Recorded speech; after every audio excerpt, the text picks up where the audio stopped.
Good evening student. चलिए आज हम पढ़ेंगे क्रिस्टल जालक में संकुलन क्षमता।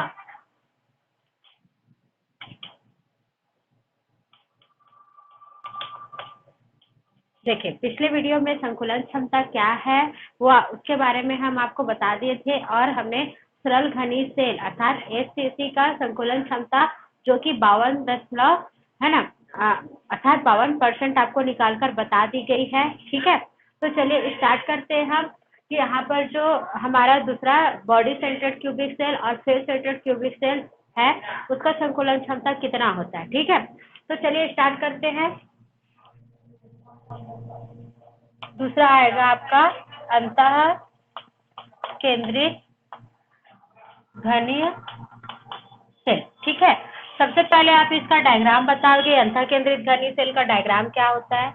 तो अंतः केंद्रित घनीय सेल का जो डायग्राम है वो इस प्रकार से हो जाएगा।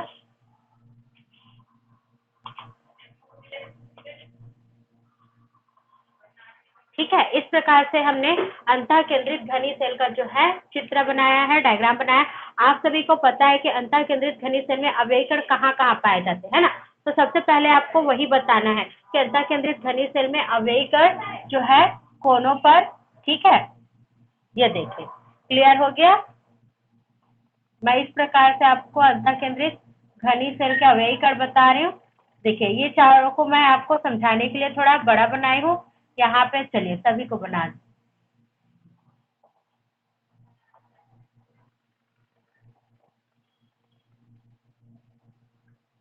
चलिए इस प्रकार से ये हो गया हमारा अंतः केंद्रित घनीय सेल और इसके केंद्र में एक और परमाणु रहता है। ठीक है, तो इस प्रकार से इसमें प्रति सेल परमाणु की संख्या कितनी होती है?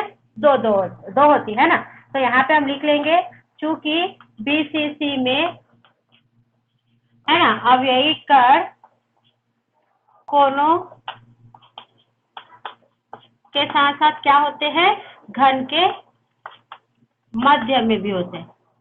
क्लियर हो गया, इतना हम सबको पता है। इसको आप पूरा लिख लेंगे कि बीसीसी में अवयवी कण कोनों के साथ साथ क्या होता है, घन के केंद्र पर भी उपस्थित होता है। ठीक है, चलिए उसके बाद हम देखेंगे वह बीसीसी में प्रति यूनिट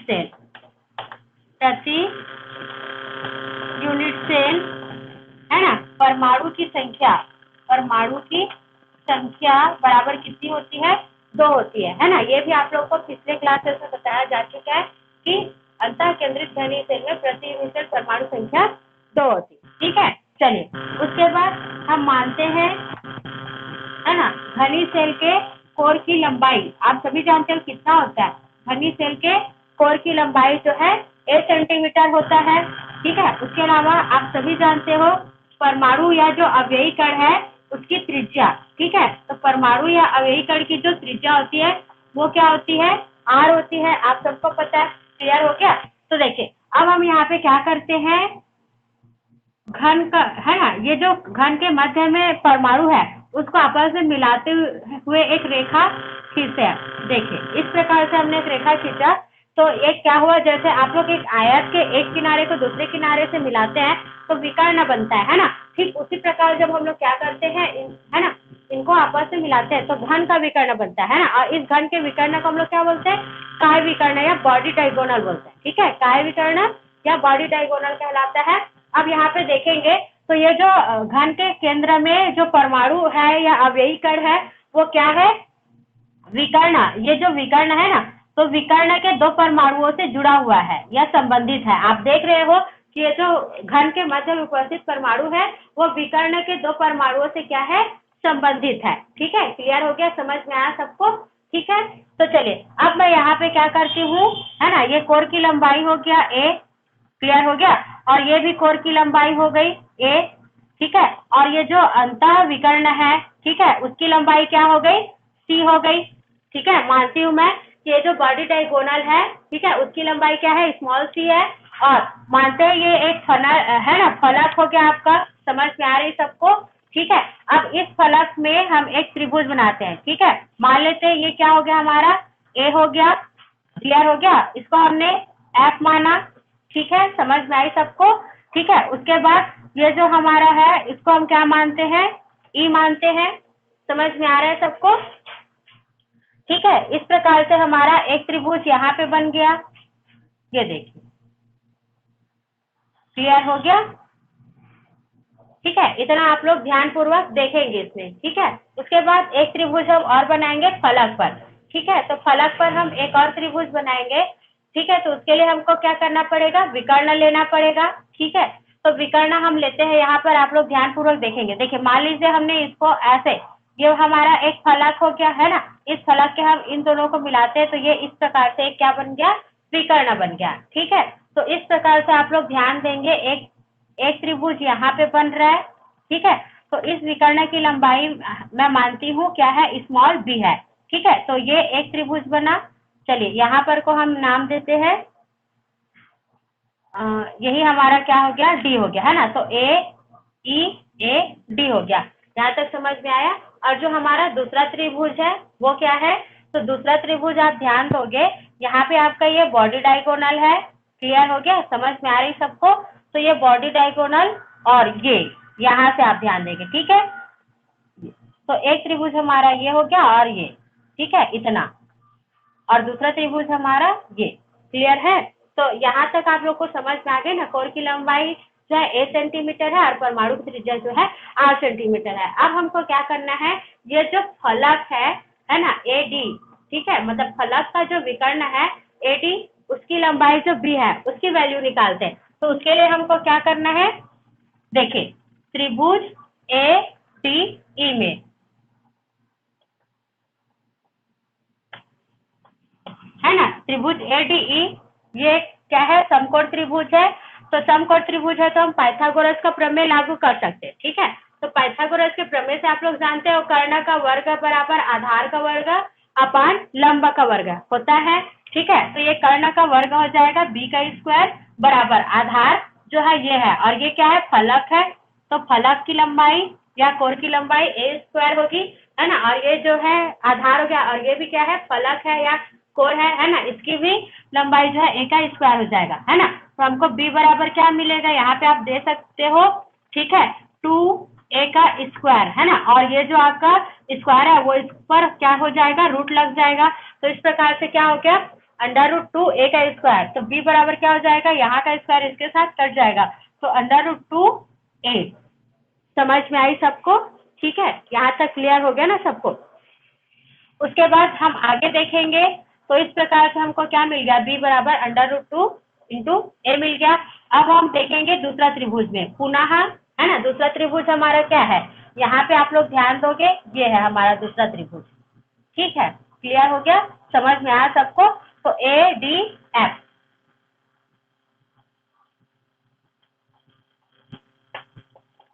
ठीक है। चलिए, दूसरा त्रिभुज हम ADF में देखते हैं। तो इतना को मैं क्लियर करती हूँ, क्योंकि इतना तो आपको समझ में आ गया होगा। देखिए, दूसरा त्रिभुज ADF में अब जो हमारा विकर्ण है वो कौन सा होगा, इसमें तो विकर्ण तो C होगा, है ना, क्योंकि वो क्या है, काय विकर्ण है। तो ये पाइथागोरस प्रमेय से हो जाएगा C का स्क्वायर। ठीक है, और इसकी एक भुजा ये है और ये क्या है, कोर है, तो ये क्या हो जाएगा, A का स्क्वायर प्लस इसकी दूसरी भुजा ये है, तो ये क्या हो जाएगा, B का स्क्वायर। क्लियर हो गया?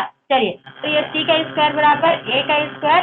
अब देखिए, B का स्क्वायर, तो B का मान क्या है, √2a, तो √2 और a, और इसमें स्क्वायर लगाते हो गया पूरे का स्क्वायर। ठीक है, तो c का स्क्वायर बराबर a का स्क्वायर प्लस क्या हो जाएगा, यहाँ पे इसका स्क्वायर करेंगे, है ना, तो यहाँ पे ये क्या हो जाएगा, ध्यान पूर्वक देखिए, √2 इंटू √2 दोनों का आप मल्टीप्लाई कराओगे तो क्या आ जाएगा, 2 आता है ना, और ये a का स्क्वायर। ठीक है, तो c का स्क्वायर बराबर क्या हो जाएगा, है ना, 3a का स्क्वायर होगा। क्लियर हो गया? तो c बराबर क्या मिलेगा हमको, √3a। समझ में आई सबको? तो इस प्रकार से हमको b और c दोनों की वैल्यू मिल गई। b क्या है, फलक का विकर्ण है, और c क्या है, यहाँ पे काय विकर्ण है। क्लियर हो गया, मतलब बॉडी डायगोनल है।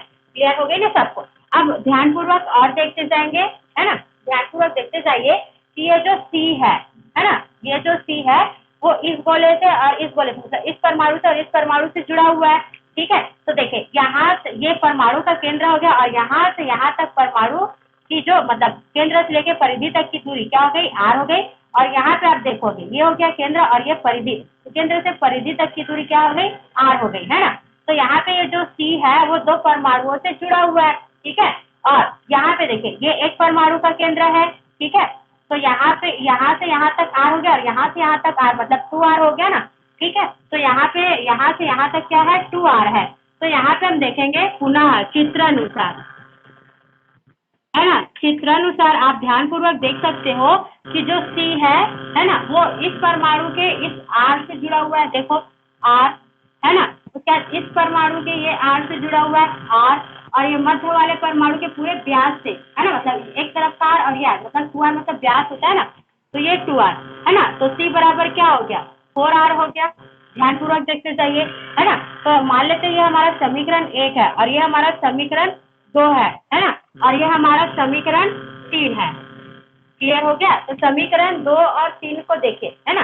तो दोनों एक पक्ष समान है तो दूसरे पक्ष की तुलना करेंगे, तो समीकरण 2 और 3 से, ठीक है। तो समीकरण 2 और 3 से लेते हैं तो C बराबर, देखिए तो जो पक्ष समान रहता है उसको हम नहीं लिखते हैं ना, तो कर्णिक 3A बराबर क्या हो जाएगा, 4R हो जाएगा। आई बात समझ में सबको, कर्णिक 3A बराबर 4R। तो यहाँ पे आप क्या करोगे, A की वैल्यू निकालोगे, तो यहाँ पे हो जाएगा ये 4√3 इंटू R। समझ में आई सबको, इतना क्लियर हो गया।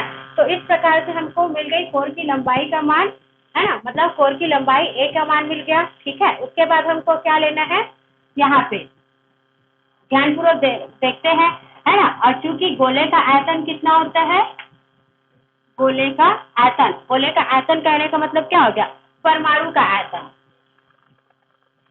ठीक है। इसके बाद हमारा निकालना ये इजी हो जाएगा। देखिए यहाँ पे और बताने की जरूरत नहीं है कि बॉडी सेंटर क्यूबिक सेल में परमाणु संख्या 2 होती है ना, क्योंकि हम उसको पूर्व में बता चुके हैं। तो इसलिए हम सीधा यहाँ पे लिख देंगे परमाणु का आयतन। तो परमाणु का आयतन बराबर कितना होता है, 4/3, है ना, पाई आर का क्यूब। सबको पता है ना, 4/3 पाई आर का क्यूब। अब चलिए लेते हैं संकुलन क्षमता। अतः BCC का संकुलन क्षमता, है ना, BCC का संकुलन क्षमता क्या होगा, तो ध्यानपूर्वक देखिए, ठीक है। प्रति यूनिट सेल परमाणु की संख्या, है ना, संकुलन क्षमता क्या हो जाएगा, प्रति यूनिट सेल परमाणु की संख्या गुणित आयतन, है ना। समझ में आए, जितनी परमाणु की संख्या रहेगी उसका आयतन के साथ गुणा करना है, और नीचे में हमको लिखना है सेल का आयतन, ठीक है। सेल का जो भी आयतन रहेगा उसको लिखना है, ठीक है। और यहाँ पूरे के साथ 100 का मल्टीप्लाई करना है। समझ में आई सबको, पूरे के साथ कितने का मल्टीप्लाई करना है, 100 का, ठीक है। तो यहाँ पे मैं उसको अच्छे से लिख देती हूँ। ये हो गया आयतन गुणित 100। समझ में आ रही सबको, यहाँ पे जो है 100 लिखा हुआ है। क्लियर हो गया। तो चलिए स्टार्ट करते हैं, या फिर मैं ये आपका ये डायग्राम भी मिटा देते हैं ना, क्योंकि अब इसका काम नहीं है। चलिए, तो इतना आपको समझ में आ गया। चलिए सूत्र को मैं यहाँ अच्छे से लिख देती हूँ ताकि आपको कोई भी दिक्कत ना आए। तो यहाँ पे हो जाएगा संकुलन क्षमता, है ना, BCC का संकुलन क्षमता बराबर प्रति यूनिट सेल परमाणुओं की संख्या गुणित आयतन अपान सेल का आयतन गुणित 100। ये देखिए, अब इस सूत्र में मान रखते हैं। अब आप जानते हो कि BCC सेल में प्रति यूनिट सेल परमाणु संख्या कितना है, 2 है ना। और परमाणु का आयतन क्या है, तो परमाणु का आयतन ये देखिए 4/3, ठीक है, और पाई आर का क्यूब। क्लियर हो गया, समझ में आया सबको। अपान सेल का आयतन क्या है, तो सेल का आयतन आप जानते हो A का क्यूब होता है। समझ में आया सबको। और A का क्यूब मतलब क्या हो गया, आप मान देखिए यहाँ पे A का मान हमको क्या मिला है, 4/√3 R मिला है, तो ये हो जाएगा ना। समझ में आया सबको। तो यहाँ पे हम इसको लिखेंगे तो 4/√3, और ये क्या हो जाएगा R उसका क्यूब, और हमको इसमें क्या करना है, 100 का मल्टीप्लाई करना है। चलिए लेते हैं, है ना। तो ये 4 दूने 8, क्लियर हो, समझ में आई सबको। और ये हो जाएगा आपका पाई आर का क्यूब, और यहाँ पे आप लोगे, ठीक है, तो क्या हो जाएगा 4 चौक 16 और 16 चौक 64 हो जाता है, ठीक है। और ये आपका हो जाएगा √3 जो है ऊपर चला जाएगा, मतलब उसका परिमेयीकरण करेंगे तो अंश में आ जाएगा, ठीक है, क्लियर हो गया। तो ये 3 √3 होगा क्योंकि इसका हमको क्यूब लेना है ना। मतलब देखिए ऐसा क्यूब है, मतलब इसका क्या करोगे 3 टाइम मल्टीप्लाई करोगे, है ना। तो यहाँ पे क्या हो जाएगा ये √3 × 9, और 9 का आप वर्गमूल लोगे तो 3 आएगा ना, तो 3 √3 हो गया। समझ में आया सबको। और इसमें हमको क्या करना है, और ये हो गया आपका आर का क्यूब, ठीक है, क्योंकि इसका भी आप घन करोगे ना, और ये हो जाएगा × 100। समझ में आई इतना, अब कट जाएगा, ठीक है। यहाँ से आपका ये 3 कट जाएगा, समझ में आया सबको। और ये 8 एकम 8, 8 अट्ठे 64 हो जाएगा, ठीक है। और कहीं पर नहीं कटेगा ना तो कर सकते हैं, देखिए ये हो जाएगा आपका क्या हो गया 2 चौक 8, और ये हो गया आपका 50। समझ में आ गया ना। ये आप रफ कार्य में करोगे, यहीं पे नहीं करोगे, लेकिन आपको यहाँ पे बताया जाए, ठीक है। तो जब भी आप आंसर लिखोगे उसको आप रफ कार्य में करोगे, सीधा यहाँ पे आपका आंसर लिखा हुआ होना चाहिए, ठीक है, क्लियर हो गया। चलिए अब क्या बचा, पाई बचा है। पाई मतलब 22/7 है ना, ये हो गया आपका संतुलन क्षमता बराबर 22/7 हो गया। पाई की वैल्यू, और नीचे में क्या है 4 है, तो ये हो गया आपका 4, और अंश में क्या बचा है आपका, ठीक है, अंश में बचा है कर्णी 3 बचा है, और कर्णी 3 का मान क्या होता है 1.732, और ये क्या बचा आपका 50 बचा। क्लियर हो गया। अब देखिए यहाँ पे आप और भी कटा सकते हो, है ना। देखिए यहाँ पे हो जाएगा 2 दूने 4 और 2 11 22, है ना, और 2 एकम 2 और ये 2 25 50 हो जाएगा, ठीक है। अब यहाँ पे आप सभी की गुणा कर लीजिए, ठीक है, क्लियर हो गया। तो चलिए स्टार्ट करते हैं। तो यहाँ पे है ना, पहले आप 11 और 25 का करो, तो देखिए 11 5 55 और 11 दूने 22, 22 5 27, कितना आ गया 275 आ गया, ठीक है। अब 275 का आप जो है 1.732 के साथ गुणा कराओगे, ठीक है। चलिए तो वो भी हम करा लेते हैं। देखिए 1.732 गुणित 275, ये देखिए, है ना। अब ये 5 दूने 10 हो गया, 5 3 15, 15 और 1 16, है ना, और 5 7 35, 35 और 1 36, 5 एकम 5, 5 8 8, है ना, 7 और 14 की 4, और 7 21 और 1 22, 7 7 49 और 2 51, 7 एकम 7 5 12। क्लियर है। 2 दूने 4, 2 3 6, 2 7 14, और 2 एकम 2 और 1 3। आंसर कितना आया देखो, ठीक है। तो आंसर आ जाएगा 0 6 4 10, 10 की शून्य हासिल है, ठीक है, और 6 तो 8, 8 4 12 और 1 13, ठीक है, 8 और 1 9, 9 6 15 और 1 16, ठीक है, 4 तो 6 और 1 7, और ये 4, तो ये आएगा आंसर, ठीक है। इतना का हम जब मल्टीप्लाई कराते हैं, ठीक है। अब इसको आपको क्या करना पड़ेगा 7 से भाग देना पड़ेगा, ये देखिए, तब जाके आपको आंसर मिलेगा। चलिए इसको हम 7 से डिवाइड करते हैं, है ना। तो ये आपका कितना है, ठीक है, 7 7 5 35, 7 6 42, है ना, 7 7 49 हो जाता है, तो 7 6 42 आ जाएगा। ये हो गया आपका 5, यहाँ से आप 6 लीजिए, तो 7 8 कितना हो गया, ठीक है 56 हो गया, है ना, कट जाएगा। और ये आपका 3, फिर यहाँ पे आप क्या करोगे पॉइंट लोगे, तो ये आ जाएगा आपका 0, तो 7 चौक 28, है ना, 2 आया तो 20 हो गया, फिर 7 चौक 28। क्लियर हो गया। तो सॉरी 7 दूने 14, तो आंसर कितना आया 68.42, है ना, मतलब 4 2। क्लियर है ना सबको। तो यहाँ पे हम लिख लेंगे कि अतः बीसीसी सेल की संकुलन क्षमता कितनी होगी 68.42। ये देखिए ये आपका आंसर है। तो समझ में आया सबको हम कैसे संकुलन गुणांक निकालते हैं। यहाँ पे थोड़ा सा कैलकुलेशन क्या है ना, आपको एक्स्ट्रा करना पड़ेगा। देखिए यहाँ तक यदि आपको याद है ना, यहाँ तक आप करेंगे तो रफ कार्य में हम इतना टाइम वेस्ट नहीं करेंगे, है ना। तो यदि आपको पता है सीधा आप यहाँ पे लिख दीजिए कि संकुलन गुणांक 68.42% होगा, है ना, क्योंकि आप बेकार में इतना टाइम एग्जाम में कैलकुलेशन करते बैठे रहोगे, ठीक है। तो उससे अच्छा आप ये करो, यहाँ पे आपको इसलिए बताया गया क्योंकि आपको समझाना जरूरी था। समझ में आया सबको। तो इस प्रकार ये हो गया आप लोग का क्रिस्टल चालन की संकुलन क्षमता बीसीसी।